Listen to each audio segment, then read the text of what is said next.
introduziu, nós estamos na 44ª Parashá, porção de estudo da Torá. Hoje a Parashá chama-se Devarim, o mesmo nome do livro que ela inaugura, o livro de Deuteronômio. É um livro que tem muito a nos ensinar, foi o livro mais citado por Yeshua em suas passagens na Brit Hadashah. Então ele é um livro que traz sobre nós a compilação da Torá em menos palavras, mas não em menos profundidade ou menos importância. A Torá ela é dada ao longo de 40 anos com Moisés ali caminhando no deserto, preceitos vão sendo integrados àquilo que no Sinai foi dado, e Devarim, Deuteronômio, nós temos a oportunidade de rever todos esses conceitos para entendermos a importância de guardar e de cumprir mandamentos diante de Adonai. O Shabat da Parashá Devarim, neste ciclo, ele é um Shabat especial porque ele cai no dia 9 de Av. O dia 9 de Av é um dia de luto em Israel, que encerra 3 semanas de aflição, de dor e de um luto genuíno que todo o povo hebreu espalhado pela terra guarda. Porque ele é um ciclo de 3 semanas que se inicia no 17 de Tamuz, no mês anterior, e finda no 9 de Av, onde nós lembramos a queda de Jerusalém, desde a primeira brecha do seu muro, em 17 de Tamuz, até a destruição do primeiro e do segundo templo, no dia 9 de Av. O dia 17 de Tamuz, que abre esse ciclo de luto, ele também marca o momento que Moisés quebra as tábuas, quando ele vê o bezerro de ouro. Então ele também é um momento de profunda tristeza, porque ele fala exatamente do pecado, o qual nós hoje precisamos entender que nos apartará de uma aliança com Adonai. Então, ele é um Shabat onde nós temos uma alegria, mas uma alegria contida por Adonai, por um período de lutas e de luto que nós trazemos sobre nós.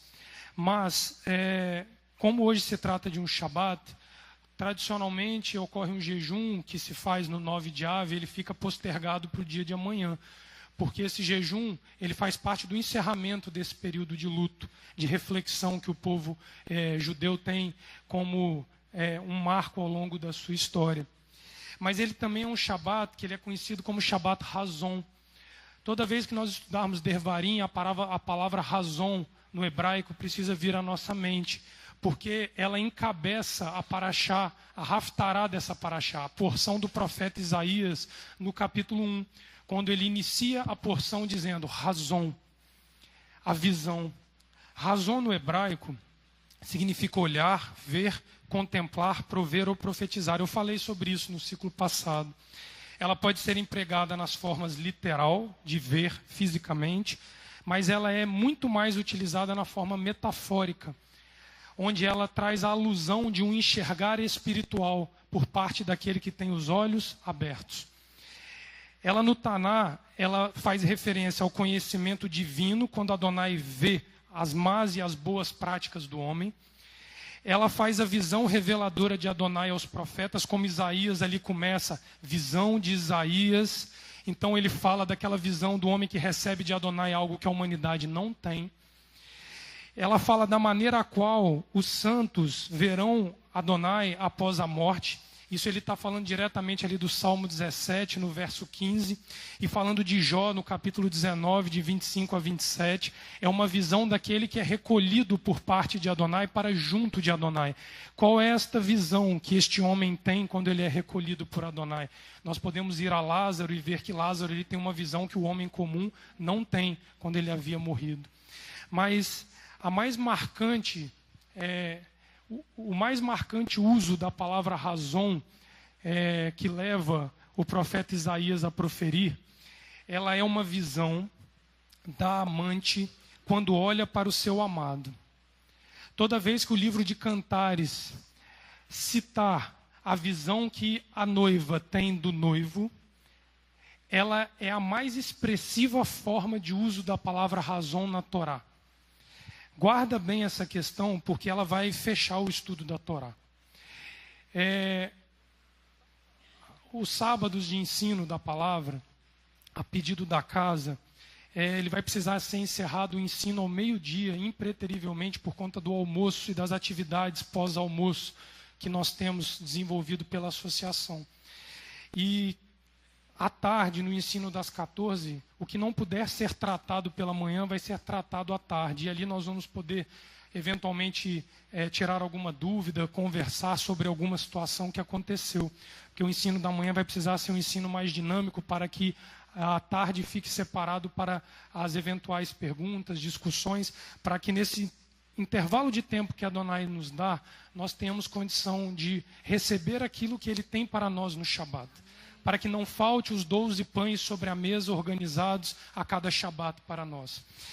E é muito interessante porque esta semana, como o Eterno faz ciclo após ciclo semanal conosco, o Eterno trata de algo que a Parashá nos revela, muito importante para o nosso caminhar com Adonai. O livro de Devarim, ele é narrado, o autor ele é desconhecido, muitos defendem que não foi o próprio Moisés que o escreve, porque Moisés já estava no término da sua carreira ali como guia, como libertador de Israel. Mas o livro de Devarim, ele inicia informando que os 40 anos de deserto estavam acabando.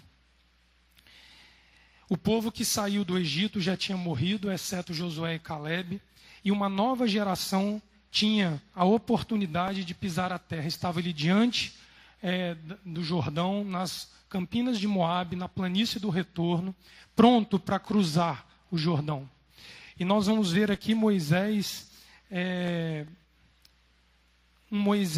trazendo com ele um sentimento de aflição e de angústia. Mas um sentimento de aflição e de angústia promovido por Adonai. Moisés aqui, ele estava no mês de Shevat, no 11º mês do calendário hebraico. Os montes já tinham derretido, pastor, já começava o derretimento do gelo no Carmelo. O Rio Jordão já começava a ganhar volume com a água que vem do norte, das montanhas do Carmelo, e vem enchendo os rios e os seus afluentes. O Monte Carmelo não, Monte Hermon. O degelo começa e as águas começam a encher.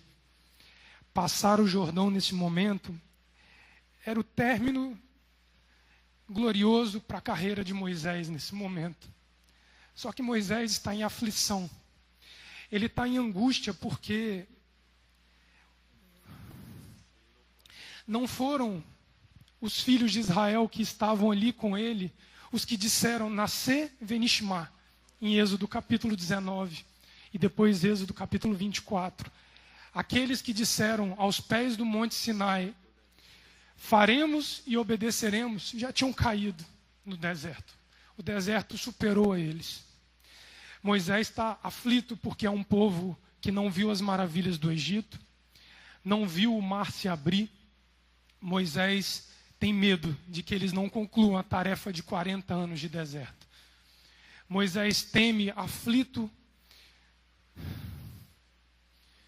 se os 400 anos que Israel esperou para que a promessa fosse cumprida, os 440 anos, finalmente se estabeleceriam fisicamente sobre a face da terra. Nessa circunstância angustiante, Moisés começa a Torá dizendo, Devarim. A palavra Devarim, ela traz sobre nós o entendimento da angústia de Moisés. Eu fiquei me perguntando como estava o coração do libertador de Israel no momento em que ele tinha que passar suas últimas orientações antes de ser recolhido aos pais. Moisés, ele se perguntava, seria capaz esta nova geração de dizer, nascer, Venishma, faremos e obedeceremos? Essa angústia brotou no coração de Moisés. A cada passo que ele ia dando e ele via o término chegando, isso se apertava como um nó no coração de Moisés. E ele começa Deuteronômio dizendo, Devarim. Devarim no hebraico é um verbo que deriva, é uma palavra que deriva do verbo davar ou dabar. Significa falar, declarar, ordenar, prometer ou advertir. Interessante que os rabis ensinam, pastora, que toda vez que a palavra devarim ou divré, uma das suas variações, ela é aplicada na Torá, ela vem seguida de uma outra palavra chamada torrehá. Toda vez que tem devarim, ela vem subsequentemente vem torrehá. Torrehá significa admoestar, corrigir e repreender. Então são palavras com o intuito de admoestar, corrigir ou repreender, mas de forma a incentivar o cumprimento destas palavras. Ela não tem um sentido negativo de uma cobrança sem um propósito benéfico. Ela tem uma cobrança que vai trazer algo de benefício para aquele que cumpre as tais palavras. Essa palavra no hebraico, se nós fôssemos dar o substantivo dela, ela devarim, é o plural da palavra dabar. Só que quando nós ouvimos que dabar significa palavras, nós não podemos esquecer que ele não está falando de forma efêmera, de quaisquer palavras. Se ele estivesse apenas usando o plural de uma palavra qualquer, no hebraico seria daberet, ou daberet, não sei como pronuncia. São palavras no sentido amplo, qualquer palavra. Mas quando ele usa devarim, ele está fazendo uma referência às palavras. É um sentido restrito das 10 palavras, os 10 mandamentos. Moisés, diante de uma nação nova, ele começa o seu discurso introduzindo novamente a aliança do Sinai. A aliança que levou o povo lá atrás a dizer, nascer venishma, porque a mesma geração que estava ali com ele precisaria repetir as mesmas palavras, faremos e obedeceremos.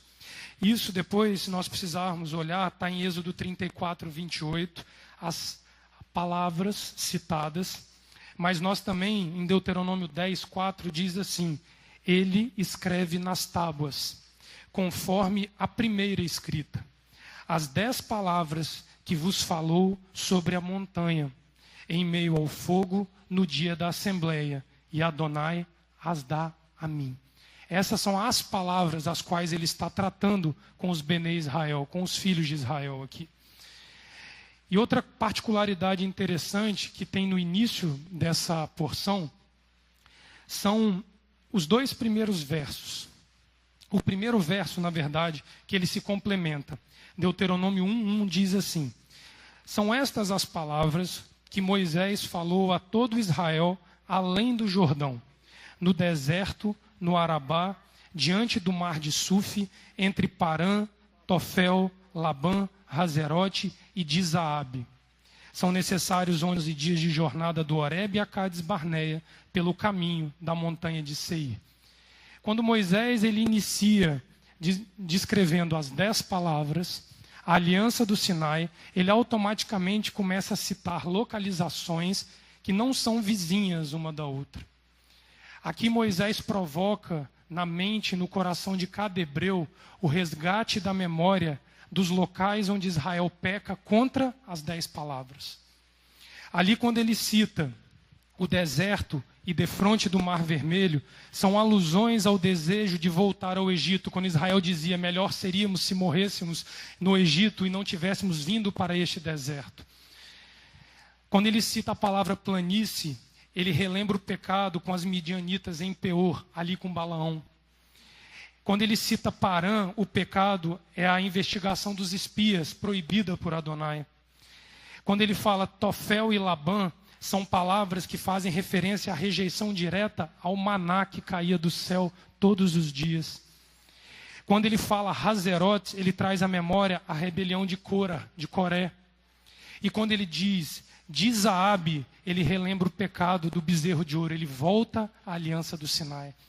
Ele aponta para Israel o caminho e onde os pais pecaram para que a nova geração não erre. Esse é o discurso inicial de Moisés em Devarim.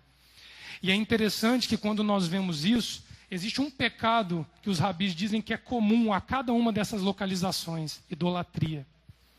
Quando o povo se desvia a servir outros deuses em seus corações e através de cultos rituais, os rabis apontam que foi o princípio do pecado cometido em cada uma dessas localizações. Então ali ele está falando de um pecado cometido aos pés do Sinai, como o bezerro de ouro, que te torna idólatra a outro Elohim que não a Adonai.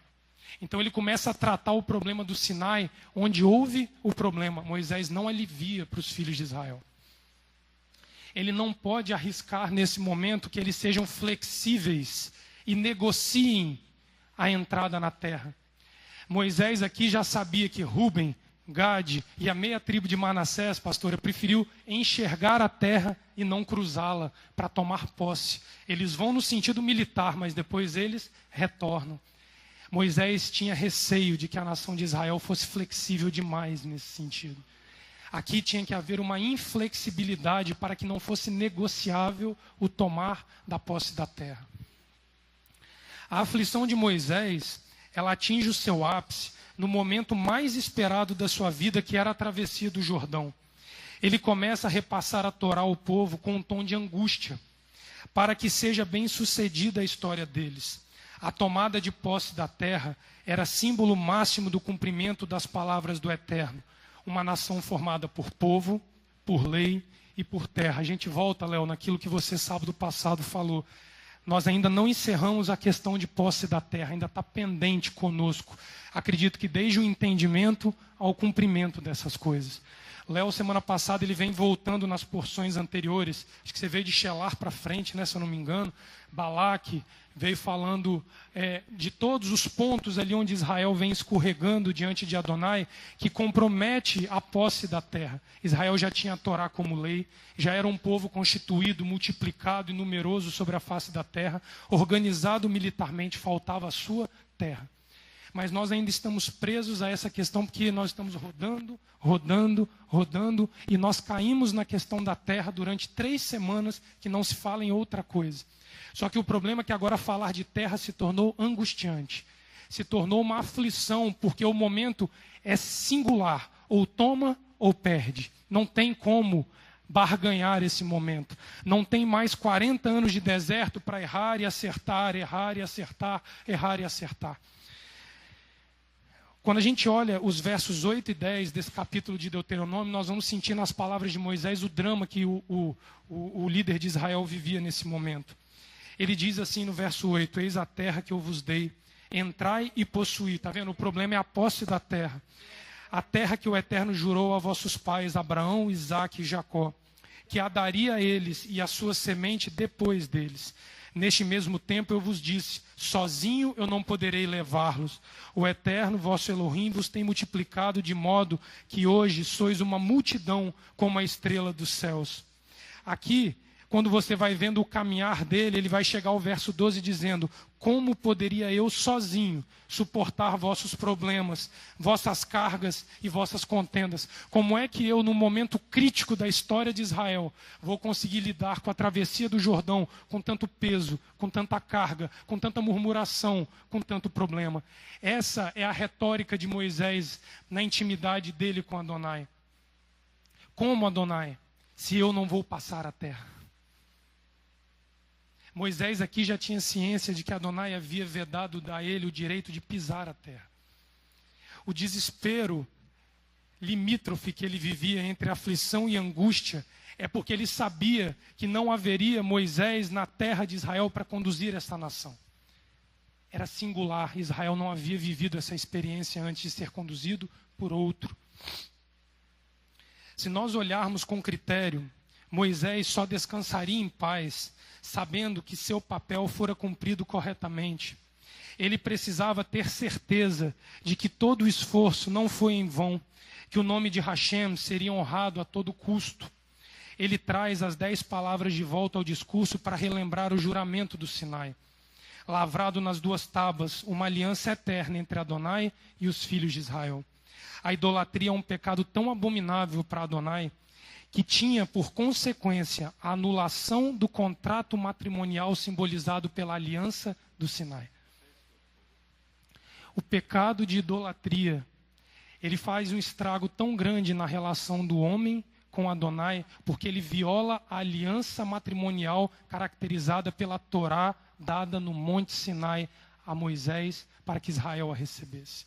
Quando eu e você tomamos para nós outro Deus, e que normalmente somos nós mesmos, esse Elohim, o qual nós cultuamos, nós temos o risco, nós colocamos em risco o contrato matrimonial que consumamos com Adonai por meio da Torá.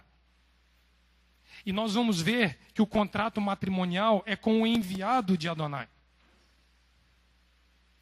Ele envia um noivo, o qual está limitado de tomar a noiva pelo risco de romper o contrato assinado no Monte Sinai.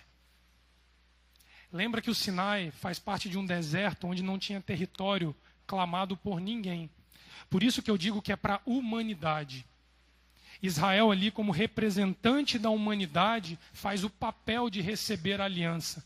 Mas ela foi dada a todos. Porque ela foi dada num deserto. Quando nós olhamos esta questão, nós vamos ver que Êxodo capítulo 32, do verso 30 ao verso 33, verso 3, ele vai nos exemplificar isso. Você lê para mim, ô Leomar, por gentileza? Êxodo Shemot 32, do verso 30 ao 33, 3. Aqui nós vamos ver o entendimento dessa questão perfeitamente. Quando ali Adonai, lê o 32, 30, Leomar, e o 33, 3, senão nós vamos tomar muito tempo com a leitura. 32, 30 e depois o 33, 3. Amém. Êxodo 32, verso 30. No dia seguinte, Moisés disse ao povo: Vós cometestes grande pecado. Agora, porém, subirei ao Eterno. Porventura farei propiciação pelo vosso pecado. Aqui é o pós-bezerro de ouro. Adonai declarando que não assumiria Israel como esposa pós-pecado. Aí vai no 33, 3, por favor, Leomar. Sobe para uma terra que mana leite e mel. Mas eu não subirei no meio de ti, porque és povo de dura cerviz, para que eu não te consuma no caminho. A ruptura do contrato matrimonial simbolizado pela Torá, ele diz: caminhe com as suas próprias pernas. Eu vou mandar um anjo adiante de vós, mas eu, Adonai, não irei.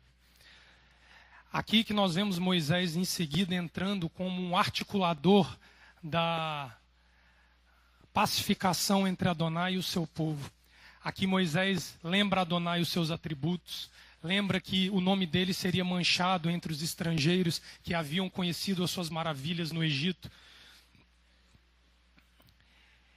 Era esse risco aqui que Moisés, lá em Devarim, em Deuteronômio, estava querendo prevenir a nação de Israel quanto a essa questão.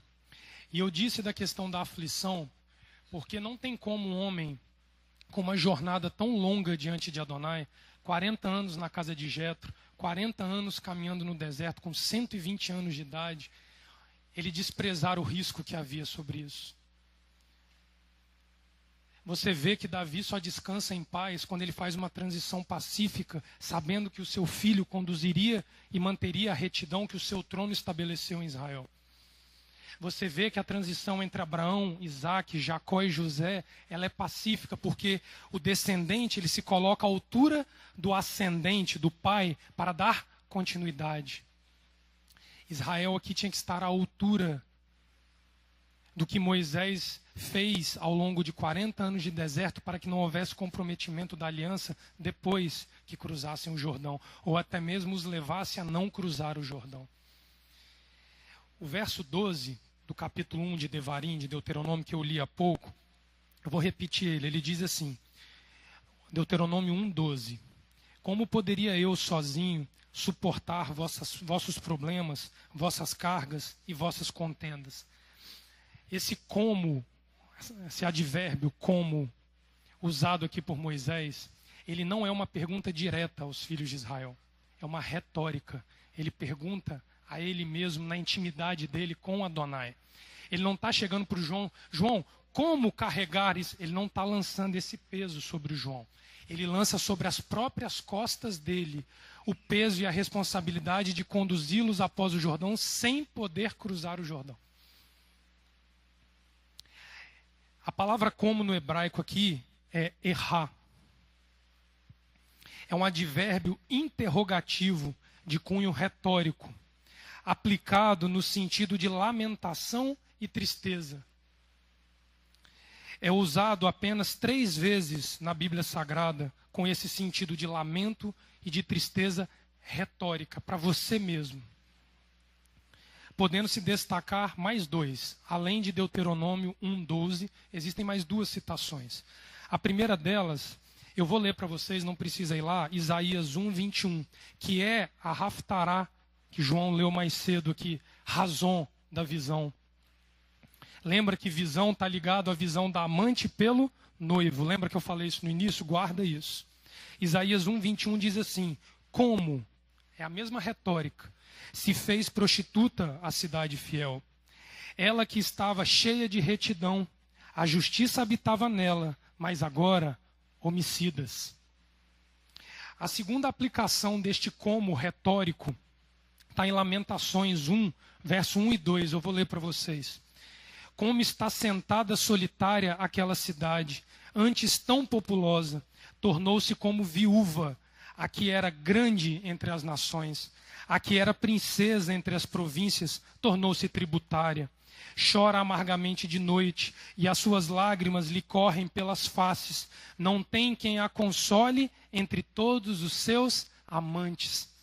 Todos os seus amigos se houveram aleivosamente com ela e tornaram-se seus inimigos. Existe uma coisa comum às três aplicações deste como em Devarim, em Lamentações e Isaías. Nas três, o cunho usado por aquele que faz o discurso é um caso de retórica seguida de uma desqualificação matrimonial de Israel, onde ela é considerada ou prostituta ou viúva.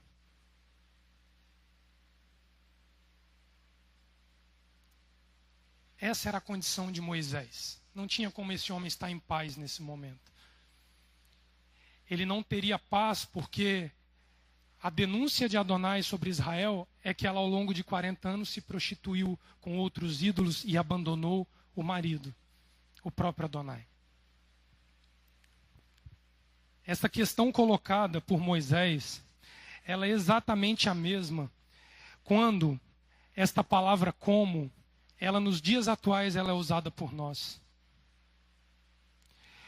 Quando nós genuinamente clamamos a Adonai, como nós mesmos carregaremos os nossos pesos e os nossos fardos pela nossa idolatria e teremos um relacionamento contigo, ó Adonai.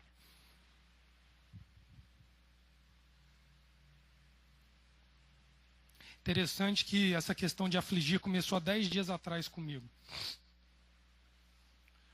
A questão da aflição, e eu nem sabia que iria ser tratado esse assunto quando eu tive essa questão vindo a mim. Eu tive um sonho numa noite que eu acordei angustiado e eu estou trêmulo aqui por dentro, porque desde a hora que eu comecei a chegar à casa de Adonai, eu estou trêmulo, suando frio por dentro.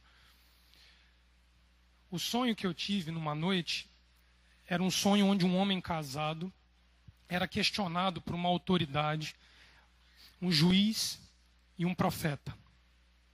E o juiz e o profeta viravam para este homem casado e diziam assim: o que é que te angustia? O que é que te aflige nesses dias? E no sonho, o homem era perguntado a respeito disso publicamente, na frente de crianças, de mulheres no geral. E ele fica tímido de abrir a boca e dizer a verdade. E ele diz que o que afligia ele nesse sonho era capacidade de manter o seu lar íntegro, pagamento das contas, o seu trabalho e etc. Mas no coração dele, ele ocultou daquelas pessoas que o que o afligia era o futuro do seu casamento.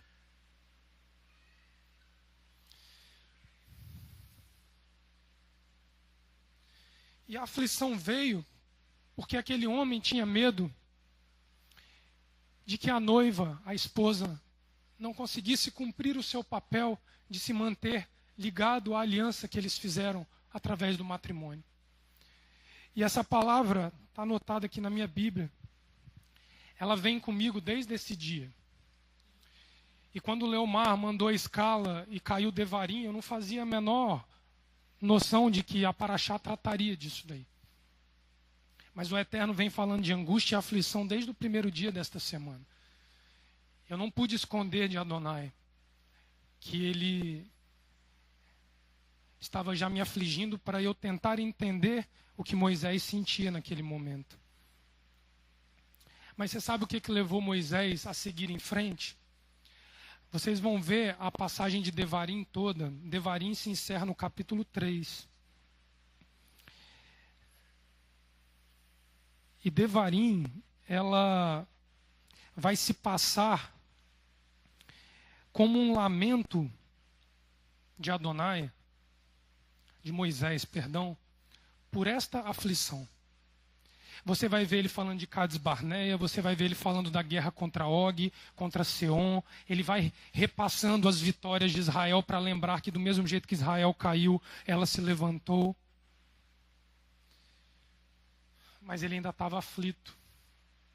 A aflição dele só acaba em Vaet Hanan, na próxima porção. Quando ele faz uma súplica a Adonai.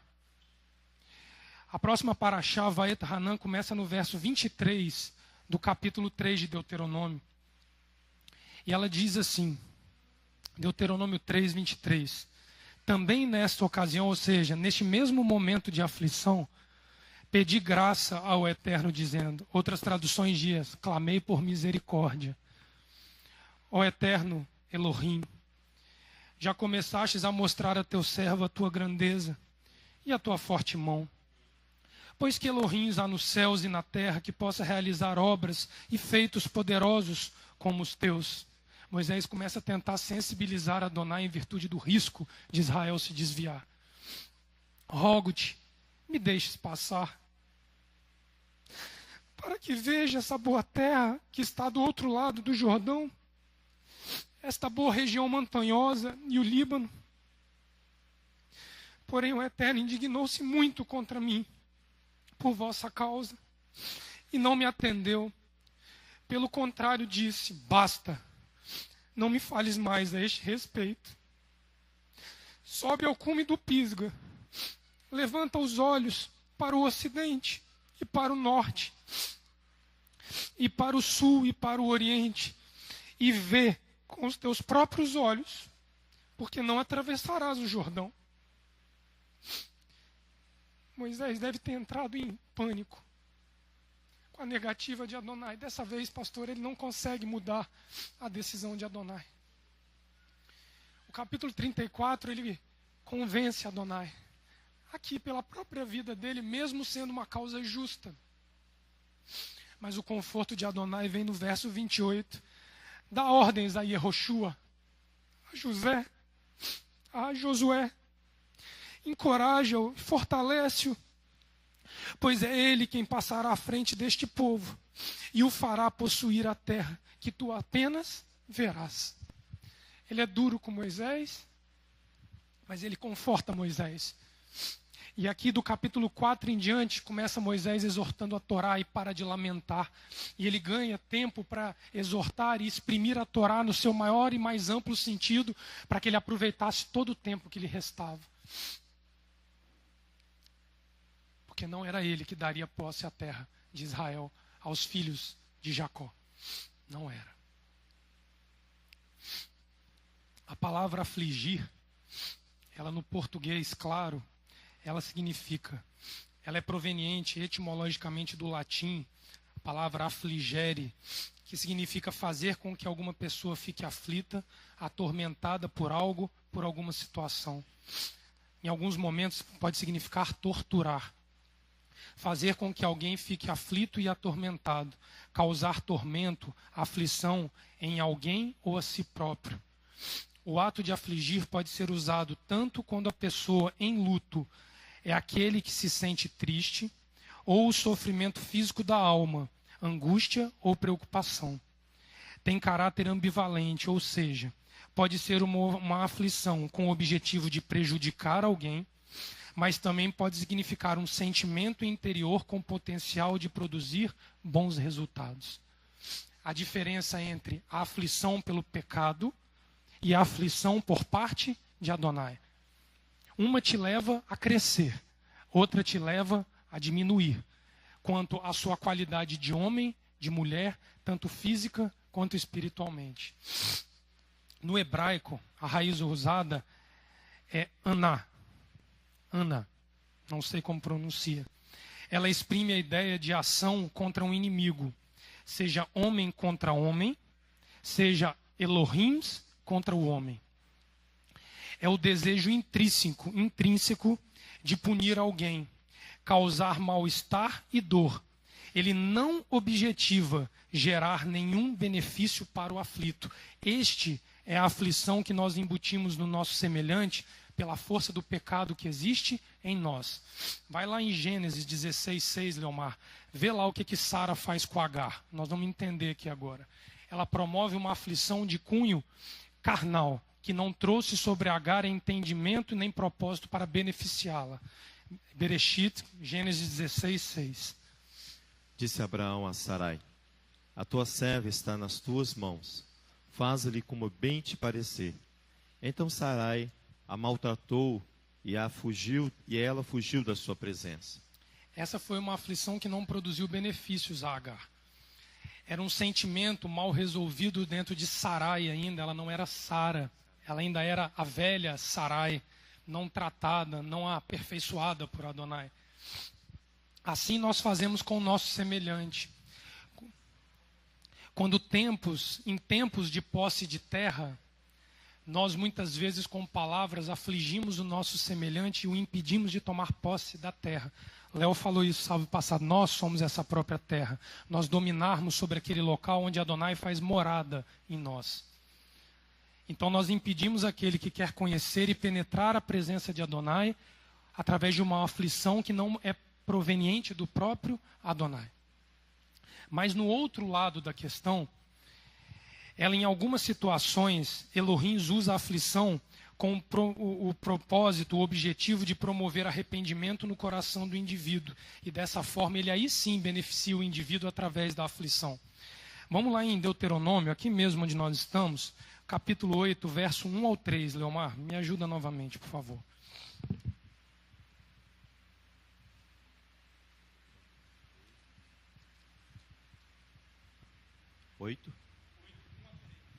Deuteronômio capítulo 8, do verso 1 a 3. Tereis muito cuidado de cumprir todos os mandamentos que hoje vos ordeno, para que vivais e vos multipliqueis, e entreis na posse da terra que o Eterno com juramento prometeu a vossos pais. Lembrar-te-ás de todo o caminho pelo qual o Eterno teu Elohim te guiou no deserto estes 40 anos, para te humilhar e te provar, para saber o que estava no teu coração, se guardarias ou não os seus mandamentos. Ele te afligiu e te deixou ter fome, depois te sustentou com maná que não conhecias e que os teus pais também não conheceram, para te dar a entender que não só de pão vive o homem, mas de tudo que sai da boca do Eterno. O deserto foi uma aflição, uma angústia promovida por Adonai para tratar os filhos de Israel, para que eles tivessem condição de se manter dentro da promessa dada a Abraão, a Isaque e a Jacó. Essa é uma aflição benéfica. Nós não temos o direito diante de Adonai de pedir para não vivermos esse tipo de aflição. Porque é ela que vai nos dar condição de tomar posse da terra. Quer ver onde que isso fica claro para a gente? Durante essas 3 semanas, o Eterno trabalhou o texto de Jonas, capítulo 2, conosco. Jonas, no capítulo 2, o verso 9, depois que ele estava no interior do peixe ali, com a vida dele indo embora, ninguém sobrevive dentro da boca de um peixe. Ele estava no final da sua vida, porque ele se recusou a pisar a terra de Nínive para pregar arrependimento em Nínive. Jonas, no verso 9, diz assim: mas eu, com um cântico de ação de graça, oferecer-te-ei sacrifício. O que votei, pagarei. Do Eterno vem a salvação. E o Eterno falou ao peixe, e ele vomitou Jonas na terra. Jonas adquire o direito de voltar a pisar a terra para pregar arrependimento de pecados após ser afligido e viver angústias promovidas por Adonai. Nós não temos o direito de questionar este momento íntimo que Adonai cria entre ele e o homem para trazer o homem de volta à sua presença. Não temos esse direito. As murmurações é porque não tinha o alho, não tinha a cebola, não tinha o peixe, não tem emprego, não tem salário, não tem saúde, não tem isso, não tem aquilo, todos os nossos problemas. Quando eles são aflições trazidas por nós para que Adonai nos aproxime dele, o certo seria dizer, Baruch Hashem. Mas é muito difícil. Normalmente a gente vai parar na boca de um peixe, a gente vive o limite entre a vida e a morte. E interessante aqui é que Jonas, na iminência de morrer, ele usa um recurso que a Torá por si só, ela não recomenda ninguém a fazer, o voto. Mas aqui é um voto como último recurso de vida. Você se prende a Adonai mantendo a sua vida através de um recurso não incentivado na própria Torá. Porque é isso ou a morte.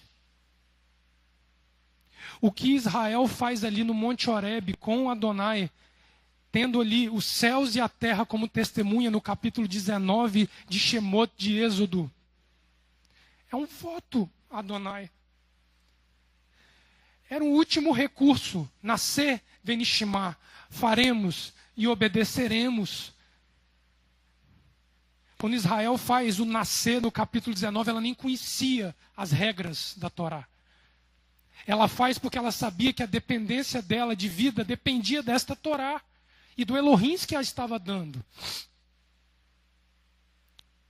Eu lanço mão de um voto para que a minha vida não se perca e eu não seja arriscado diante de Adonai. Mas assim que esse voto for aceito por Adonai no limite entre a vida e a morte, ele vai nos lançar de novo na terra, para que nós tomemos posse da terra, com um contrato de adesão debaixo do braço, prontos para receber o Elohim de Abraão, de Isaac e de Jacó em nossas vidas, por intermédio do noivo. Adonai não é o noivo. Por intermédio do noivo. O prêmio por suportar a aflição proveniente de Hashem é recebido como grande benefício por parte daquele que foi afligido. Veja que Moisés, mesmo não entrando na terra, ele pode contemplá-la como um todo. Como que de cima de um monte você enxerga toda a terra, Ulisses, num estado do tamanho do Rio de Janeiro? Adonai dá uma visão espiritual da terra de Israel. Ele mostra a verdadeira terra que ele vai conduzir os seus filhos de cima de um monte antes de recolher o patriarca. Moisés ali, para mim, talvez seja a paraxá mais bonita contida na Torá e que nós menos estudamos, porque ela é lida em Simchat Torá, no ciclo final de estudos da Torá. É a 54ª Vezot Haberahá. E esta é a bênção. Ver a terra. Moisés consegue enxergar e contemplar algo que ninguém ainda tinha tido o privilégio de contemplar, mesmo não pisando. Ele viu e outro pisou. As gerações, elas se sobrepõem porque um abre o caminho, o outro aplana para o outro passar. Hebreus diz que Abraão viu a promessa, creu, e isso foi imputado a ele como justiça. Ele não viu ela cumprida, mas no coração dele ele via essa promessa cumprida. Moisés estava sendo adestrado aqui por Adonai agora, pastora, a ver a promessa cumprida, e não dependia dele, o grande Moshe.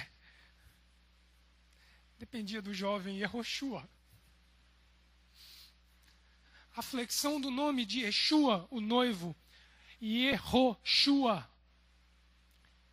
Essa partícula Ro fala a salvação. Aquele que intervém para salvar. Yeshua é a expressão Yehoshua como o Salvador. Yehoshua é aquele designado para salvar. Ele é o noivo. Josué ali é a personificação de Yeshua HaMashiach. Os pais trabalharam. Abraão, Isaac e Jacó trabalharam. Mas é Yehoshua que entra na terra e pisa a terra. Com todos os méritos de Abraão, Isaac, Jacó, José, Moshe, Aharon, todos eles. É Yehoshua que pisa e que conduz um povo para dentro de uma terra. Porque essa terra vai falar mais do que uma terra física.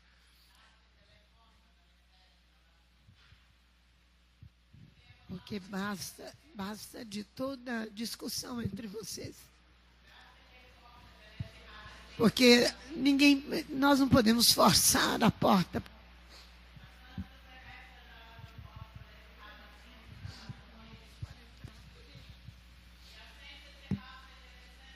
Amém, Pai. Amém.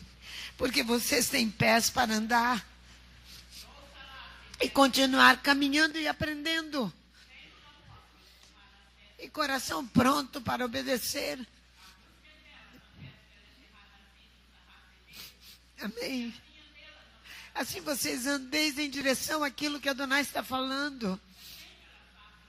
É sempre bom obedecer.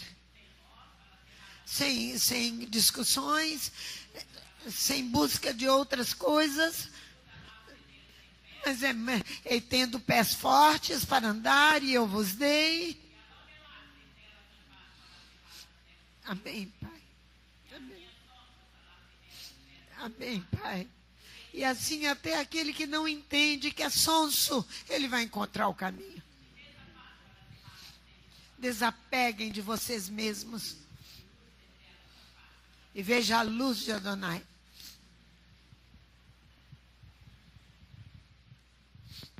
Quando Moisés entende a aflição vinda da parte de Adonai, lá no capítulo 29, quase terminando o seu discurso, ele faz uma renovação de aliança com Israel. Só que ele não faz uma aliança nova. Ele simplesmente traz a Israel a lembrança da aliança do Horebe.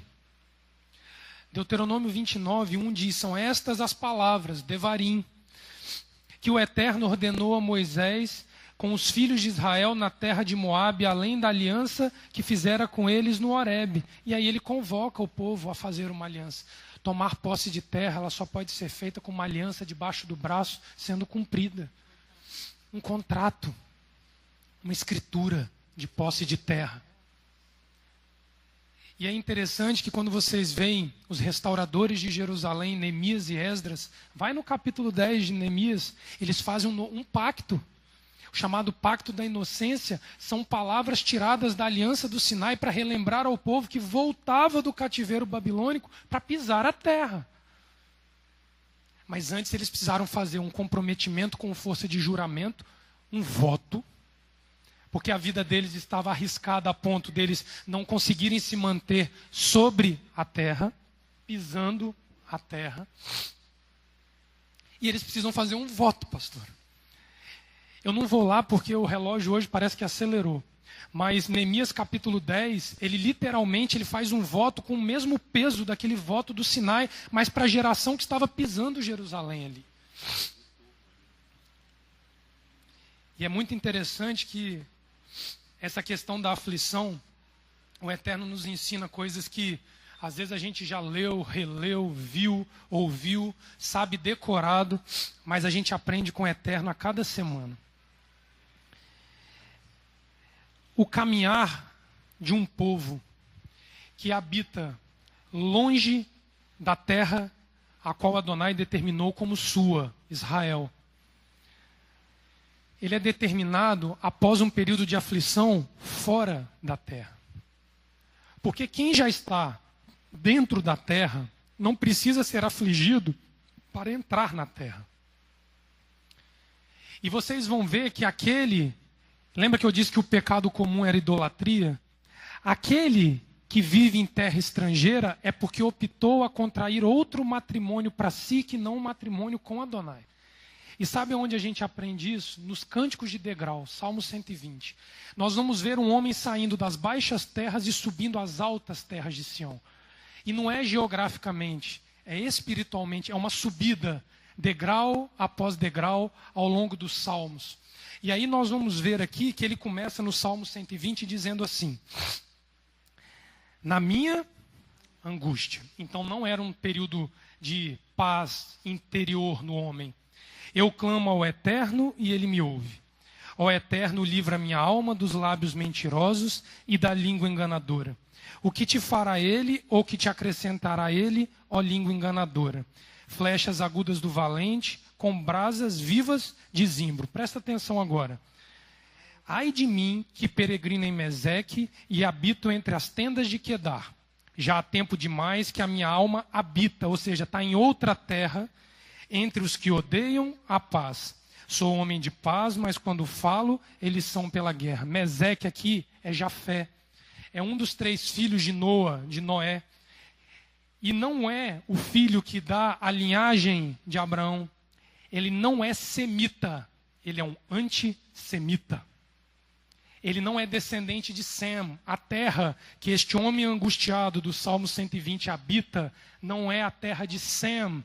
A terra pertencente futuramente à nação de Israel. Quedar é aquele que habita numa terra de um parente próximo de Israel, porque é um filho de Ismael. É aquele filho que não tem direito à aliança, porque foi dada a Isaac. E as coisas vão se afunilando para que nós venhamos entender onde nós estamos habitando. Aí nós saltamos para o Salmo 122 com o Eterno dizendo assim: alegrei-me quando me disseram, vamos à casa do Eterno. Os nossos pés estão dentro das tuas portas, ó Jerusalém. Aqui o homem sai de uma terra estranha e ele pisa na terra de Sião. Só que o que interliga a saída, o que condiciona a saída do Salmo 120 e a chegada no Salmo 122 é o Salmo 121. Onde eu elevo os olhos para os montes. Você está longe da terra de Sião. E você avista Jerusalém de longe, os montes onde o tabernáculo, onde o templo, a casa de Adonai, ela está construída. É a visão do amante para com da amada para com o amante. Eu ia chegar lá, eu vou chegar lá. Eleva os olhos para os montes. De onde me virá o socorro? O meu socorro vem do Eterno, que fez os céus e a terra. Não deixará vacilar o teu pé. Aquele que te guarda não dormitará. Olha o verso 8. O Eterno guardará a tua entrada e a tua saída, desde agora e para sempre. Os pés vão saber que estão pisando a terra de Israel, e não as tendas de Quedar e de Meseque. Os pés estão firmes. Numa outra tradução, esse salmo diz assim: os meus pés estão estabelecidos às entradas de Israel. É quando ele está pronto para pisar. É o Jordão para ser cruzado que precisa de um passo para sair de ser um habitante de Quedar e de Meseque e habitar a Sião. Mas botando a sua e a minha confiança inteiramente em Adonai, para que Ele guie os meus pés e eu não caminhe com os meus próprios conceitos para levar os meus pés para onde eu quiser. O que o Eterno acabou de falar? Que os vossos pés são como os das gazelas. As gazelas são aqueles animais que caminham nos montes de Israel com naturalidade, com leveza, conhecem o subir e o descer dos montes de Israel. Interessante que esta condução, pastor, ela termina, ela vai até o Salmo 134, o Cântico de Degraus. E ali no Salmo 34, 134, o Cântico de Degraus, de subida a Sião, ele termina assim: bendizei ao Eterno todos vós, servos. A gente encerra como servo, que assistis de noite na casa do Eterno. Erguei as mãos no santuário e bendizei ao Eterno. O Eterno Criador do céu e da terra te abençoe desde Sião. Você não está só mais na terra de Israel, você está no seio de Adonai, no Monte Sião, dentro da casa de Adonai. É uma escalada que nós fazemos da condição de estrangeiros a habitantes e servos da casa de Adonai. Por isso que o Arvite... Isso aí, Rita, perfeitamente. Salmo 134 é o salmo que guia todo o Arvite. O 145 é o Shaharit e o 134 o Arvite. Não é à toa que os pais tornaram isso uma liturgia fixa para nós. Para que todos os dias, ao virar do dia, nós lembremos de onde precisa estar o nosso pé. Agora, uma coisa interessante é que a gente roda e não sai de povo, lei e terra.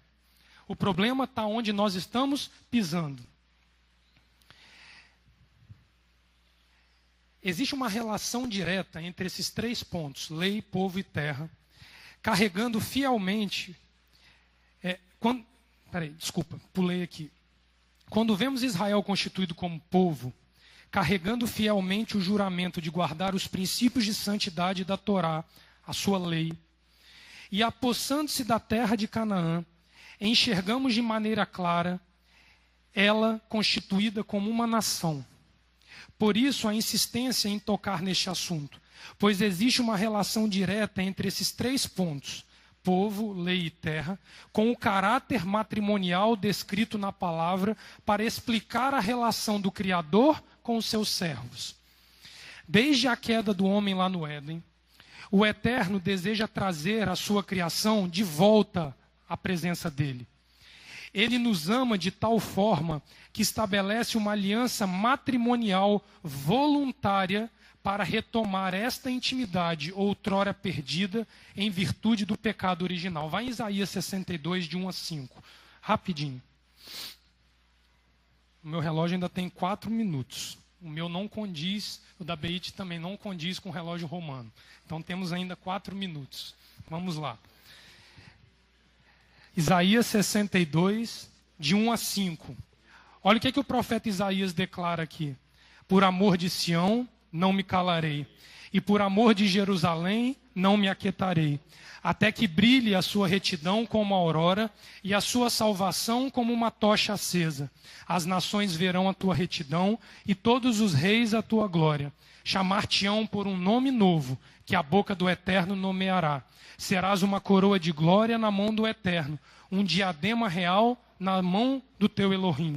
Nunca mais te chamarão desamparada, nem a tua terra se denominará jamais a assolada, mas te chamarão Efzibá, e a tua terra Beulá, pois o Eterno se agrada de ti, e a tua terra será desposada, aliança matrimonial. Como o jovem se casa com a donzela, assim os teus filhos se casarão contigo. E como o noivo se alegra com a noiva, assim se alegrará contigo o teu Elohim. Ele está falando de que, queira ou não queira, esse matrimônio ele vai se consumir nas terras de Israel. A terra de Israel, tanto física quanto espiritualmente, é como se fosse o leito nupcial de um noivo com a noiva. Onde Hashem ensina o noivo conduzir a noiva, e eles consumem esta relação. É uma rupá. Só que a rupá é onde eles assinam o documento. A terra é o próprio leito nupcial, onde eles se deitam e se tornam uma só carne. O tálamo. E interessante que eu estava dando uma olhada... Oi? É porque o tempo... É porque o tempo está estourando, Ritona, só um pouquinho. À tarde a gente vai voltar daqui para frente, eu prometo. O que acontece? Quando nós estamos falando dessa relação matrimonial, nós precisamos entender o porquê ele trata o homem, a sua criação, numa relação de matrimônio. E isso eu fui entender hoje, lá para as 4 horas da manhã, quando eu estava lendo o Código Civil Brasileiro, falando sobre a parte dos casamentos. E do ponto de vista legal, o Código Civil, ele disciplina diversas questões relacionadas ao direito de família. A partir disso, para manter as regras de constituição de família estabelecidas pelo legislador, os impedimentos matrimoniais, ou seja, aquilo que impede um casamento, são circunstâncias que impossibilitam a realização do casamento. Logo, o principal objetivo do legislador ao tratar o tema é proteger a sociedade de ameaça à sua estrutura e aos seus princípios básicos em que ela se assenta. Então ele tem critérios para permitir que haja ou não um casamento, para preservar o bem coletivo. Presta atenção. Se uma comunidade é fundamentada na Torá, o legislador não vai permitir casamentos proibidos pela Torá, para que a Torá seja preservada. Pode casar pai com filho, com a filha, mãe com filho, irmão com irmã? A própria Torá proíbe isso e a Constituição Nacional também. Pelo que eu entendi aqui, o impedimento, ou seja, as causas impeditivas do casamento, ela atingem pessoas em situações específicas. Ela é um problema de legitimidade, na qual as partes estarão a qualquer modo impedidas de celebrar o casamento. Ou seja, são detentoras da capacidade de contrair matrimônio em geral, mas, no entanto, encontram-se impedidas por uma norma legal de celebrá-lo, em determinadas circunstâncias trazidas pela própria lei. Ou seja, eu posso casar, mas estou impedido porque eu estou em uma condição que eu não posso casar. E a lei brasileira, resumidamente, ela fala de 3 aspectos. Ela fala da causa impeditiva de contrair matrimônio por impedimentos resultantes de parentesco, ou seja, irmão com irmã, pai com filha, filha com filho, mesmo que o pai e a mãe não sejam os mesmos, a legislação proíbe esse matrimônio. Se esta pessoa que se pretende casar, ela já é casada, ela não pode casar de novo. E a terceira é quando esta pessoa que deseja casar cometeu crime contra aquele com quem ela quer casar. São 3 condicionais que impedem uma pessoa de contrair matrimônio. Interessante que, se nós somos chamados a um casamento e concluímos, Adonai não está nos chamando para um casamento, nós então temos que concluir que o noivo não tem parentesco conosco. Nós não somos parentes do noivo. Não somos. Se estamos em condição de casar nos termos da lei, é porque nem a nossa ascendência e a nossa descendência, ela é similar à do noivo, para que a Torá não seja rompida. Nós somos estranhos ao noivo. E é uma condição que o homem adquiriu após o pecado original. Não era assim no princípio. Por isso que quando Yeshua lá atrás, ele sustenta a carta de divórcio dada por Moisés, ele finaliza assim, mas no princípio não era assim. Porque quando eu vos dei em casamento, eram...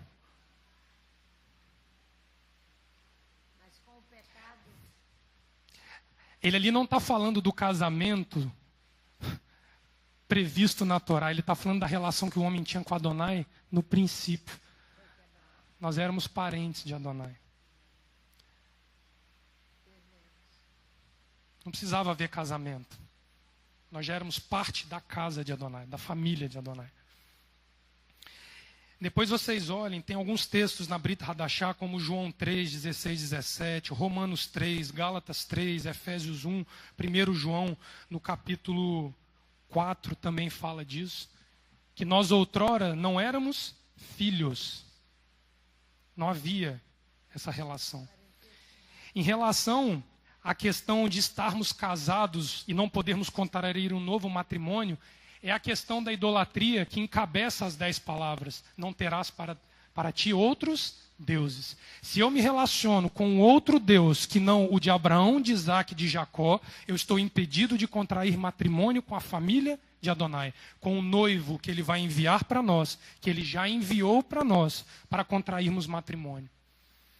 E na terceira questão, do cometer crime contra aquele com quem nós desejamos casar, é quando nós olhamos para Yeshua como um mero homem e que não ressuscitou. Nós matamos ele na cruz. Yeshua não é o Messias de Israel. Com esta fala, nós matamos ele na cruz. E com ele morto, quando nós cometemos um crime contra Yeshua, nós não temos direito a casar com ele, porque ele é o noivo. Não há escapatória quando nós negamos o ato da ressurreição dos mortos, praticado por Yeshua quando ele ressurge e ascende aos céus.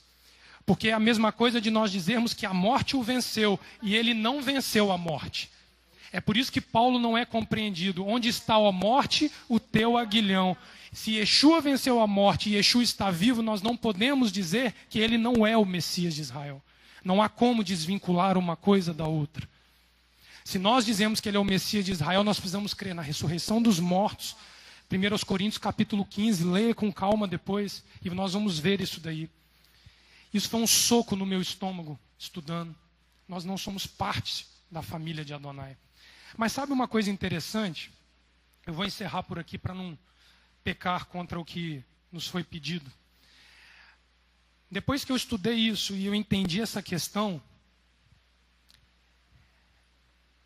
eu agora consigo entender João dizendo assim: pois ele, Adonai, amou o mundo de tal maneira que deu o seu filho unigênito. Quando ele usa a expressão unigênito, quer dizer que Yeshua era o seu único filho até aquele momento. Não havia família,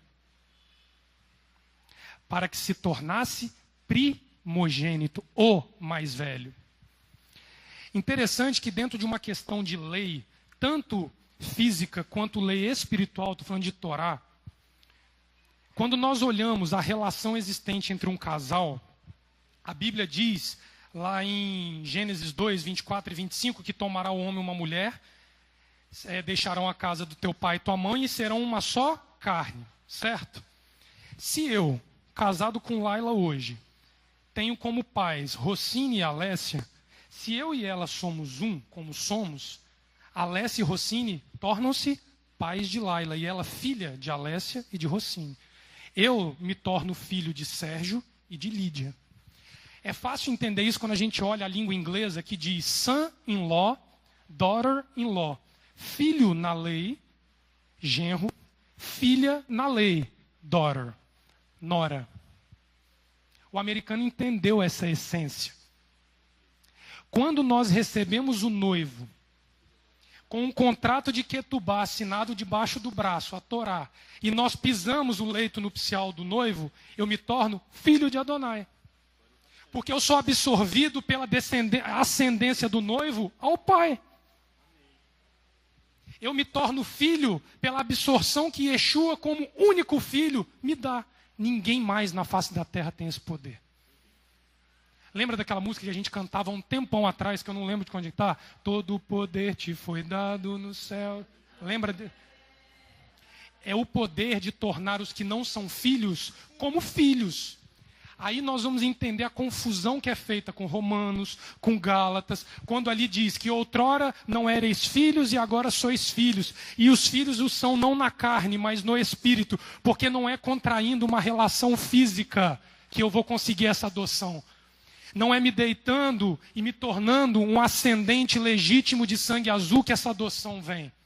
Ela vem por uma adoção espiritual, por uma vida pautada na santidade da Torá, através do noivo, Yeshua HaMashiach.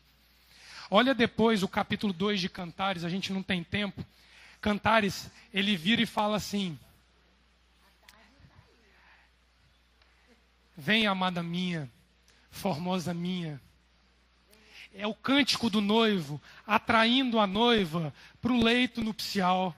E ela vem limpa, ela vem adornada, ela vem cuidada, ela vem purificada, porque ela passa nas águas para atingir a terra. O Jordão, ele tem ação purificadora para o povo de Israel entrar na terra. É um batismo coletivo da nação de Israel, para que eles pisem em santidade. João o Batista, ele pregava e ensinava a doutrina da ressurreição dos mortos através do batismo, batizando no Jordão. Para entrar à terra de Israel, tem que cruzar o Jordão e se molhar com as águas do Jordão. E só Yeshua vai nos dar essa autenticidade de nos tornar filhos, porque se nós estamos sendo convidados a um casamento, nós não somos parentes do noivo. Guarda isso. Aquele discurso que a gente ouve volta e meia, mas todos somos filhos de Deus, esquece isso. A Bíblia diz que estamos todos destituídos da glória de Elohim. Todos. Que o Eterno nos abençoe. À tarde a gente retoma daqui para frente e dá continuidade ao estudo. Eu até passei um pouquinho da hora, me perdoem. E o Eterno possa ser agraciado nesse Shabat. Amém? Vamos ficar de pé para orar? Eterno, em nome de Yeshua, nós queremos te louvar. queremos te agradecer por esse Shabat. Dá-nos a razão, dá-nos a visão e o entendimento destas coisas que temos aprendido na tua casa, para que nós venhamos, ó Pai, a cumprir o nosso papel como servos.